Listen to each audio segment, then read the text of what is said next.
Εγώ θα δείξω μία φωτογραφία κλείνοντας. Αν μπορεί να εστιάσει η κάμερα, να έρθει πιο κοντά.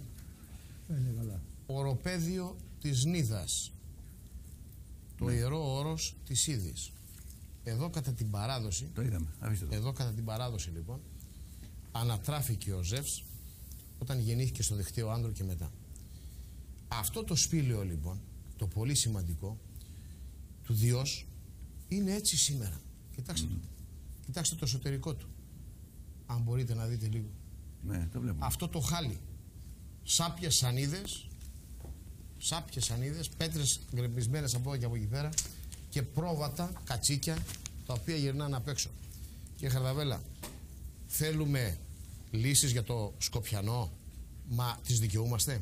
Ένας λαός που με αυτόν τον τρόπο συμπεριφέρεται, αυτός ο τόπος είχε αποδεδειγμένα 7.000 χρόνια τουλάχιστον μία θρησκεία της οποίας ο πρώτος ο Θεός ήταν ο Ζεύς. Όπως και αν το κάνουμε. Και από εκεί ακολούθησε μία άλλη θρησκεία 1.800 χρόνων κτλ. Πώς λοιπόν να απαιτούμε εμείς λύσεις σε αυτά τα ζητήματα όταν συμπεριφερόμαστε με αυτόν τον τρόπο στο ιερό άντρο? Δηλαδή, τι γινότανε μέσα στα σπήλαια? Τι χώρος μοιήσεως ήταν το σπήλαιο? Δεν είναι τυχαίο. Σαφέστατα. Δεν είναι τυχαίο ότι ούτε ο Επιμενίδης, ο Πλάτωνας και ο Πυθαγόρας μοιήθηκαν σε κριτικό σπήλαιο. Και οι πηγές υπάρχουν. Και οι τρεις τους. Ο Πλάτωνας μάλιστα σε μια ηλικία άνω των 70 ετών θεώρησε ότι για να τελειωθεί, για να ολοκληρώσει την προσπάθεια, την πορεία την οποία είχε, έπρεπε να πάει στην Κρήτη και να μοιηθεί. Ο Πλάτων λοιπόν πήγε, μας το σώζει ο Πορφύριος και μας λέει και όλα τα στοιχεία πώς έγινε και την πορεία του Πλάτωνος. Μοιήθηκε στο σπήλαιο του Διός, κοντά στη Γνωσό και όχι στο Ιδέον. Πάμε τώρα στο Τσούτσουρα, μας ενδιαφέρει αυτό που όχι, είναι άμεσα σχετιζόμενο. Είναι άμεσα σχετιζόμενο. Προσέξτε να δείτε τώρα. Ο Τσούτσουρας με το σπήλαιο της Ηλιθίας, και αυτό σας είπα πριν αυτά που είπα, σχετίζεται άμεσα με το λαβύρινθο της Γόρτινας. Διότι έχουμε δηλαδή ένα ολόκληρο υπόγειο σύμπλεγμα εκεί πέρα, ένα υπόγειο κόσμο.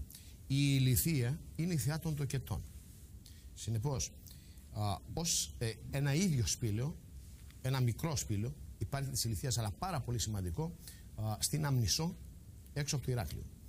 Εκεί σε αυτό το σπήλαιο μάλιστα υπάρχει και σταλαγμίτης, τον οποίο όταν το φεγγίσεις δείχνει, και ήταν και λατρευτικός από την αρχαιότητα αυτός με περίβολο, δείχνει μία μητέρα που κρατάει το παιδί της. Συνεπώς, τα σπήλαια της Ηλιθίας είναι καθαρά γονιμικά.